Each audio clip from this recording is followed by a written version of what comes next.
Hello, BookTube. I have a little bit of mail for you today on a bright, sunny, temperate Saturday. It was a delightful, delightful morning of reading on the iPad, a delightful afternoon of walking. Made, I admit, a little bit more delightful by the opposite of Schadenfreude, whatever that is. The Germans, I'm sure, have a word for it, because some of you may know, some of you may actually be going through it. A freak winter storm is battering large parts of Colorado with 3 or 4 feet of snow. Just a freak March snowstorm of epic proportions. It looks to me to be entirely local. I don't think anything like that is going to reach Massachusetts at all. But it puts the people of Colorado in my mind, and makes a day like today, where there are tiny bits of green shoots underneath all the dead leaves. Almost all of the snow has melted from the ground. There's up in the upper reaches of the woods, there's the smell of growing things again. There's the smell of greenery in the air. So I'll take it, definitely, over 3 feet of snow. But we've got a bit of mail here. We'll start off with a periodical that really didn't do anything for me at all, or almost at all. This is the latest issue of The Nation. And it has a long internal concentration on family structures and the pressures that are being put on them by the pandemic and by social injustice and whatnot. And I read the whole of the feature. It's a huge feature on the inside of the thing, and it didn't really do anything for me. I thought some of the writing was interesting, but I got the distinct impression over and over again that a point was being made without being stated. And I think I know what that point was, and if I'm right, then the whole thing, merits aside, was just one huge exercise in propaganda, and a particularly corrosive kind of propaganda, and bothersome anyway, because if you want to propagandize, put your cards on the table. Don't hide, don't bury your points behind other subjects in an attempt to get them past me. Just as an old reader, I don't particularly like that. But there was a really good review by Daniel Immerwahr of The Next Great Migration, The Beauty and Terror of Life on the Move by Sonia Shah. This is the book. I can't remember if we have seen the finished copy. I have a copy of this thing, an advanced copy of it, but I can't remember if we've seen it on this channel. But the review was long, generous, and really, really good. So I will keep it. It'll be the only thing that I pull from this issue, or I will fold it and put it inside my copy of the book. But there was one other thing of interest here. It was all the way at the end in the letters column, and I want to read it to you. It's a letter by Larry Taunton, who writes from Birmingham, Alabama.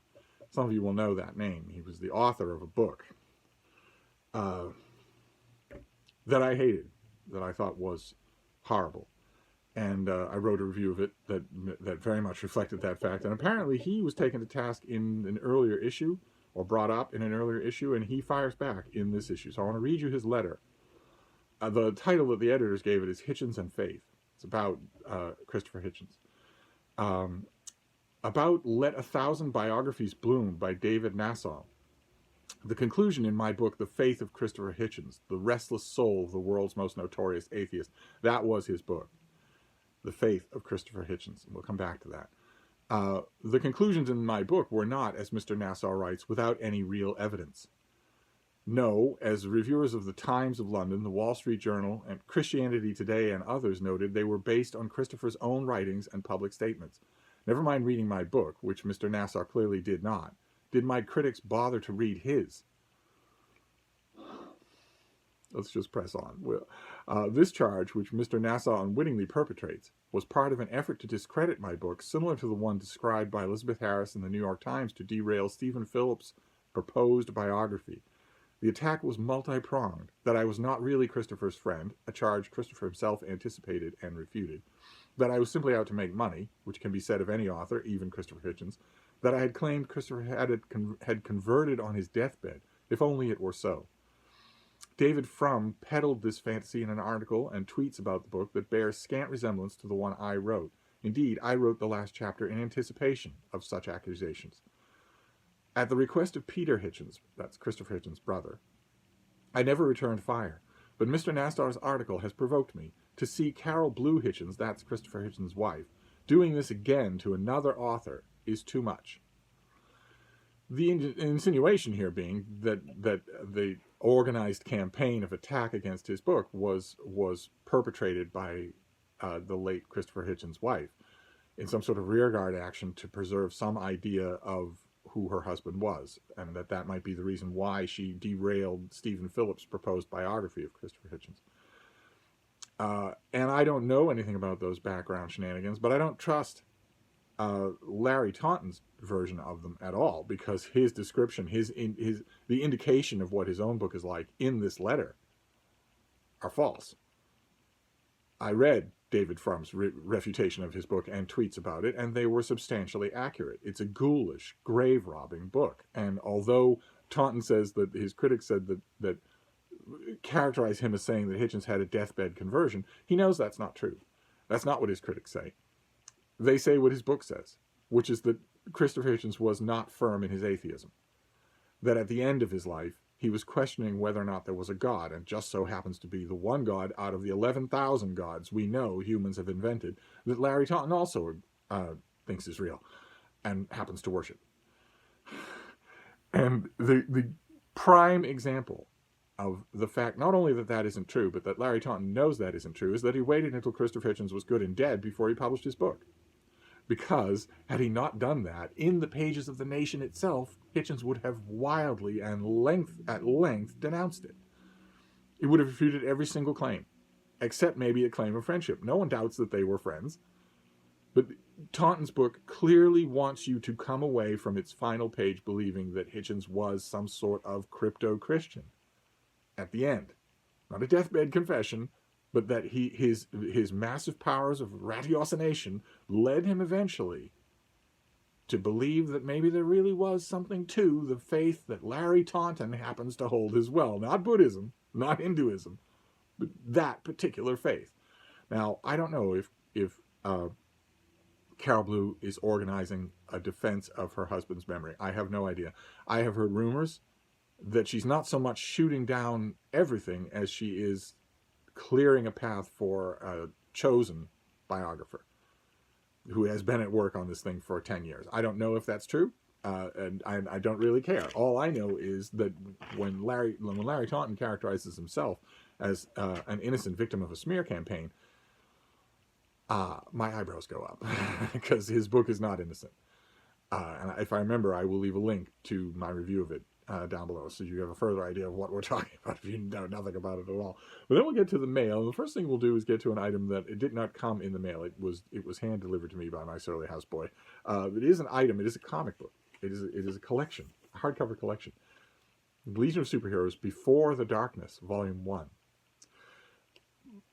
Classic tales of the 30th century. This is why on earth the editors of this volume chose this cover. I have no idea. None whatsoever. Maybe because it's a George Perez cover and he has some sort of cachet. I don't know. This is an omnibus reprinting a dozen Legion of Superheroes comics from 50 years ago. These were comic books about a team of superpowered teenagers 1,000 years in the future. And this run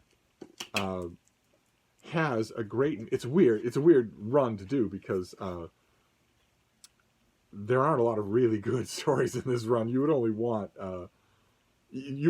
this if you were a completist. And a great number of the covers of these have Ross Andru artwork, which is generally terrific. Ross Andru's not going to let you down. And for some odd reason, the editors of this volume... Here, let me get you another cover. Now, there's another cover. Slightly more eye-catching than a bunch of unrecognizable Legion members being menaced by... I don't even know who that is. I don't even know who that is. Is that... I have no idea. Alex Trebek? Is that who they're being menaced by? One way or another. Choice of cover notwithstanding. This is... Big hardcover collections like this are routinely made by comics companies now, by Marvel and DC, because they know that the most loyal fans of these old issues now are old enough to have a bit of disposable income, so they'll buy it. This would have been unthinkable something like this would have been unthinkable when these issues first appeared. I was buying those issues faithfully when they first appeared. I wasn't all that impressed with the issues that are collected here, although I had a great time revisiting, just a fantastic time. And these things come out regularly, and some of you may know I don't currently go to my comic shop, my LCS, my local comic shop here in Boston. It's just not on any route. I would have to go there, turn around, and come back. And that feels like a waste. I can't incorporate anything else into it. And some of you have asked, well, is that true of any comic shop? Maybe that you can't do, but could you maybe change your LCS and incorporate some other routine? And I have looked around, and none of them work. None of them do. Mine used to, but not since the pandemic. And so Mark Richardson and his wife have been up in Vermont, have been very kindly. Their comic shop is on their route. It's easier to have a route when you have a 5-ton big red truck. If I had one and knew how to use it, probably it would be easier for me as well. Although if I had a big red truck and knew how to use it, they would not be safe. I would be visiting all the time. But they've very kindly agreed that when they go to their comic shop, if there's an issue of something that I want, they'll pick it up. Like, for instance, the current ongoing run of the Legion of Superheroes. But I've never asked. I'm sure they're as generous as the day is long. I'm sure that I could put in a request for hardcover copies of things like this at $40 a pop. But that's pushing things. That's a good way to get arsenic slipped into your potato pancakes. But then I realized there's no need, because these are reprints of things that I know virtually by heart. There's no hurry for me to have these things. And I get a lifetime employee discount that's hefty at Barnes & Noble, the big retail chain here in America. And they have the ability to order these things. So it's just later, that's all. This came out in specialty shops, comic shops, probably 2 weeks, 3 weeks before it came out in bookstores. I can wait that long for the pain of inconveniencing no one, and for 40% off the cover price. I can wait. So I did. And I've been going through this lovingly, very slowly and very lovingly, because it's been so much fun. Just so much fun. Because one of the things that's included in this volume, in addition to just a run of issues, is a miniseries. Secrets of the Legion of Superheroes, a 3-issue miniseries that was one of the first comic book miniseries that was ever done. That was basically just a 3-issue long, articulated sort of compendium retelling of the origin of the Legion of Superheroes with a plot thrown in. It was E. Nelson Bridwell was an editor at DC Comics who was a Legion fan. He was a fan of all comics, really, and also an ardent champion of fans of comics. Took them seriously, cared about whether or not they were happy. He just decided to pull together a mini-series that brings everybody up to speed on the Legion of Superheroes. And I had that mini-series once upon a time. I don't know if it was ever collected on its own, but it's in this volume. And God knows, my issues are long since gone.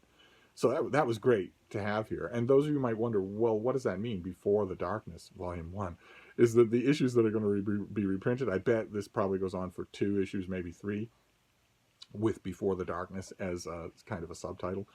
It refers to a classic storyline in the Legion of Superheroes, the Great Darkness Saga, in which the artist and writer Keith Giffen put the Legion of Superheroes up against the villain Darkseid, who will be known to some of you who are watching your pop culture news because he was supposed to be the villain of the last Justice League movie, and the Snyder Cut, the so-called Snyder Cut, features him, whereas the movie did not.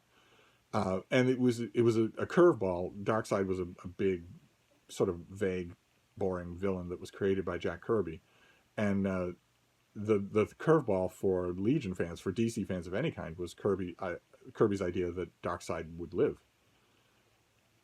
1,000 years, that he would still be around as a villain when the Legion of Superheroes was around. It was a kind of interesting thought. It took me by surprise, and then I castigated myself 50 years ago when it first happened. I castigated myself and thought, well, why would that take you by surprise? Because Lex Luthor and a couple of other Superman villains make frequent appearances in the Legion run, or their direct lineal descendants do, so there is continuity.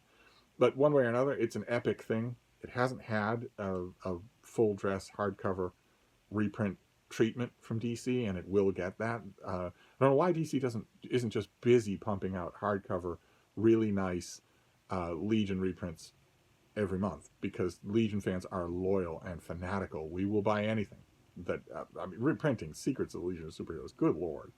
But they will get to it, and that's what that refers to. That storyline is so well known of Darkseid attacking the Legion in the 30th century. It's so well known that you can allude to it in the title of a book that has nothing to do with it at all. This is not a build-up to that at all. We don't get anything like that. This is just stories that happened before that milestone. And the one build-up that you get here, the one commonality that you see, is that by the time you're getting these stories, the Legion of Superheroes is, in all but name, not kids anymore. They're adults. It's just a colorful superhero team, but they're not kids anymore. They're not teenagers. And Giffen doesn't do much with that either at first. He does that later on in another classic thing that just got reprinted, the 5 Years Later saga. But that's how we're going to start off. We'll start off with My Beloved Legion of Superheroes, a volume that I've been lovingly rereading. Volumes that I really didn't think would ever get reprinted. But then we have packages here, and we'll see. The first one looks like it may be in accordance with rule number 1. Rule number 1 on this channel is send me books. Send me books. It used to be don't send me books, but now it's the reverse. Now it's send me books. And I mean all the books, and I mean including the books that you yourself love. My kid gave me this book last year. It meant a lot to them. It means a lot to me. It's got pride of place on my shelf. I want it. Pack it up and send it to me. You can live on sentiment, okay? But I can't quite make out the return address because the handwriting is rather crumpy. I swear, the Germans have a word for everything. Oh, goodness. Oh, my. This name may be known to some of you. Look at that. It's our very own Britta Bowler. Isn't that a lovely paperback? Good Lord. Many of you are not multilingual, so you will not really know that title. That title, freely translated, means Steve is always right. And there is our author on the back. How wonderful. How wonderful. Oh, boy. And also a surprise, which is great. I didn't know that was coming. I don't know if that breaks rule number 1 or not. Either iteration of rule number 1. You are always welcome to send me your own book. I hope that goes without saying. You are always welcome to do that. Then we've got another package. This is another package that I'm pretty sure obeys the new rule number 1. The new rule number 1 is you must send me all of the books. Send me everything. Go to, like for instance, if it's the weekend and you and your spouse, your heterosexual spouse, have been really eager to go to a library book sale, and maybe they've got, it's $5 a satchel. Fine, get $5 satchel for yourself, but get another $5 satchel for me, and then box them up and send them to me. Okay, all right. Well, this finishes something. I don't have the other copies, but this finishes something that we have seen on slowly building on this channel. This is the first volume in R.A. McAvoy's trilogy, Trio for Loot. This is the first volume starring a boy in the Italian Renaissance named Damiano. And there is Macchiata, his little dog. And there is the angel Raphael. And there is Satan. And you couldn't do this without Satan. It's a weird fantasy trilogy. It is highly underrated for how good it is. This first volume, has Heartbreak. It has an amazingly effective scene involving a caravan of horses. Some of you who have read this might know what I mean. An amazingly effective moment. The like of which, it reminds me of, there's a moment in the first Alvin Maker book by Orson Scott Card that involves bugs that is the same way. It has the same kind of powerful effect. I don't right off the top of my head know which of them came first, but this is well, actually, let me read you a bit. I haven't done that. He is called Damiano del Strego, wizard's son, alchemist, heir to dark magics. Yet he was also an innocent, a young scholar and a musician befriended by the archangel Raphael, who instructed him in the lute. To save his beloved city from war, Damiano left his cloistered life and set out on a pilgrimage, seeking the aid of the powerful sorceress Sara. But his road was filled with betrayal, disillusionment, and death, and Damiano was forced to confront his dark heritage, unleashing the hellish force, his awesome powers, to protect those he loved. This came out in the 1980s when all the world made sense. And now I have the whole trilogy. I have the 3 volumes in mass market because one of you has been assiduously sending them. I don't have the 1-volume mass market collection that was done and that was actually called Trio for Loot, and for some reason has Jürgen Prochnow on the cover, the actor Jürgen Prochnow, and also a dragon on the cover, which conspicuously does not appear in any of these books. I don't have that mass market paperback, so if you see it, rule number 1 compels you to get it and send it to me. But in the meantime, I will gladly reread the whole thing in a trilogy of mass markets. And then I think these next 2 are not rule number 1. I think these are just from publishers. So let's see. The first one is very thin. It's wafer thin. What have we got here? Get our feng shui under control here. I don't need that. What is this? Oh, okay. Oh, very nice. Oh, is this a finished paperback? It is. Look at that. Okay, I actually got approached by the publisher for this. This is Open Water by Caleb Azuma Nelson. Open Water with deckled edges, French flaps, very nice production. $16 paperback this is going to be. I don't have a pub sheet for this, but it'll be soon, and it'll be $16. Plus, if you have a loyalty card membership at your bookstore or something like that, it might be even less than that. So not going to break the bank. It's a thin work of literary fiction. I believe is a debut. Well, let's see what we have here. Yeah, this is a debut. In a crowded London pub, 2 young people meet. Both are black, British, both won scholarships to private schools where they struggled to belong. Both are now artists. He a photographer, she a dancer. And both are trying to make their mark in a world that by turns celebrates and rejects them. Tentatively, tenderly, they fall in love. But 2 people who seem destined to be together can still be torn apart by fear and violence, and over the course of a year they find their relationship tested by forces beyond their control. Narrated with deep intimacy, Open Water is at once an achingly beautiful love story and a potent insight into race and masculinity that asks what it means to be a person in a world that sees you only as a black body. To be vulnerable when you are only respected for strength, to find safety in love only to lose it. With gorgeous, soulful intensity and blistering emotional intelligence, the author gives a profoundly sensitive portrait of romantic love in all its feverish waves and comforting beauty.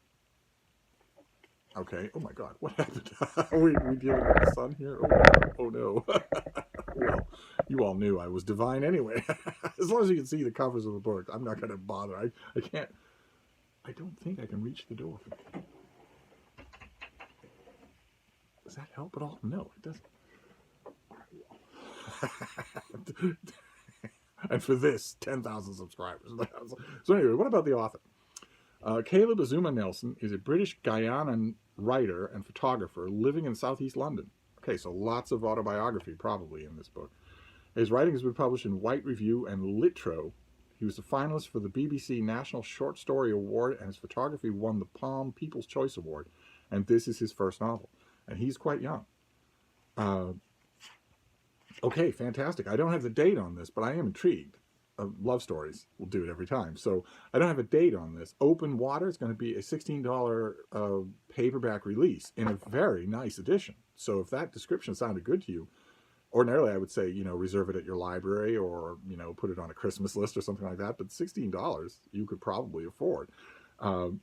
Great. All right. I'm going to have to see when the date is on this, but I think I'll read this today, regardless of the date. And then the last thing, and then we'll be done, before I am assumed bodily into heaven. What is this last one? Oh, fantastic. Great. All right, this is a finished copy of something that we've seen before.